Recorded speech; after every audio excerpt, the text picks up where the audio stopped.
Hey everybody, Run this 342 here with another Warframe gameplay.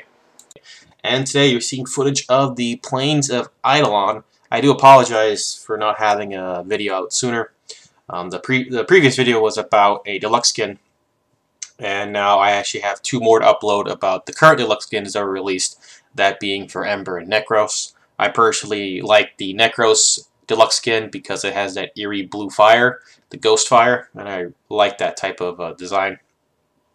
But I want to talk about a little bit about the Plains of Eidolon for all those of you who are interested in playing it and who have not had the chance yet to give it a shot.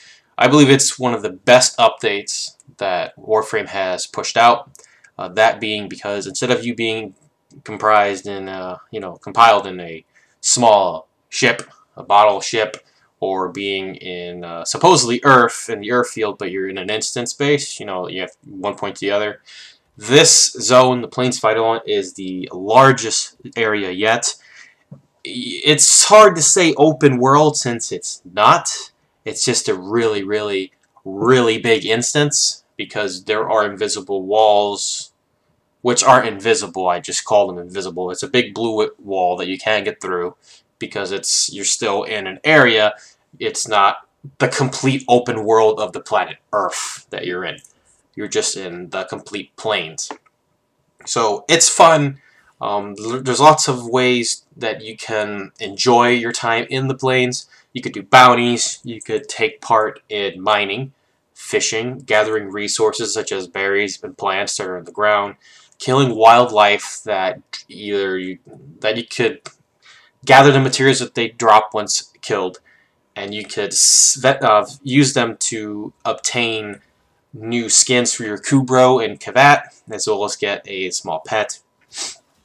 But just like Warframe has always been a grind to obtain new items such as prime parts and weapons, the Plains still keeps that. And what I mean is, if you want to get cool aesthetics for your operator, for example, you need to farm for items that drop at night in the plains. And if you want to know how to obtain those, I will put them in the description below. But to get new aesthetics for your frame, well, your operator, you need to grind for it. If you want to get the new set mods, you have to grind for it. The only issue so far with the grind, besides it being a little bit stale, is the fact that when you do bounties or you do an incursion that occurs randomly in the world, which I do like, the rewards aren't that satisfying. Sometimes they're very underwhelming. For example, you do an incursion and you get three resources that you could get by just walking in the world and finding it, such as berries, plants, or mining objects like these little reddish things that are in the world that you just crack and they give you a resource.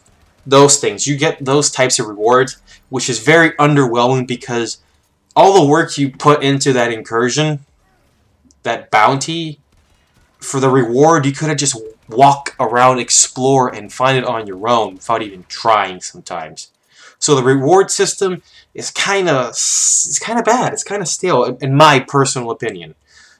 It's not that rewarding. When you get a really rare item, it feels amazing. But you're so used to getting these really bad low-level rewards in your bounties that it makes you wonder, is this worth really doing for this item, this mod, this key? Because you can even get a relic. It just depends on how much time you have and how much time you could put into the game.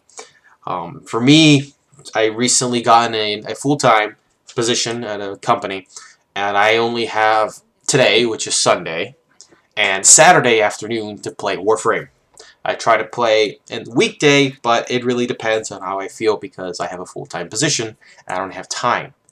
So Warframe is still my favorite, one of my favorite games. Not the favorite, but one of my favorite. I don't have a favorite game. But these things you have to take with a grain of salt. You need to play slowly. Do not burn yourself out, because Warframe is a game that you can burn yourself out and then you feel it's just boring and the same thing over and over again. You need to play it slowly, play it casually. If you play too hardcore, you're going to get burned out and you're going to stop playing. I've been playing this game since it came out well, since open beta, to be honest. I have a Lado Vandal as proof. May not have the Bratton Vandal, but I had the Lado Vandal as proof that I was playing during that time. And I still play it today. I've seen Warframe grow from what it once was to what it is today, and today it is pretty awesome. There are some things I do miss, such as very old energy and health orb. Well, they were squares, I believe, back then. The sounds they made. They used to be squares, now they're circles. And I really missed some of the old things, but the game has gotten better. With Plains of Eidolon, it has gotten really, really good. I really hope to see this implemented in other areas.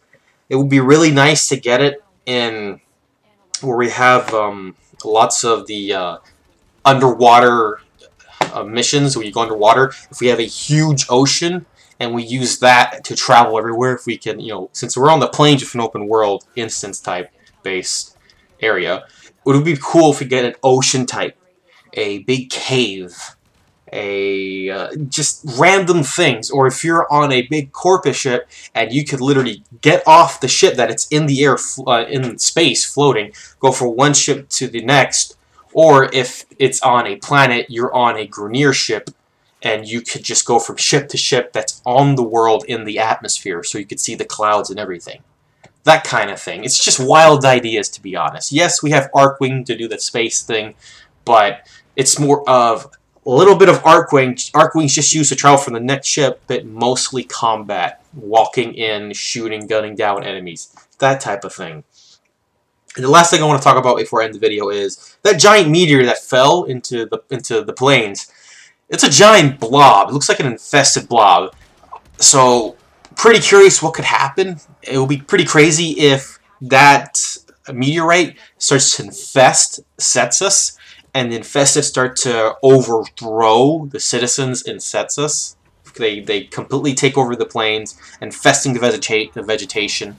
That kind of just fear and just absorption of wildlife and infecting it will be pretty awesome. Not sure what it can be, but if that happens, that would be insane.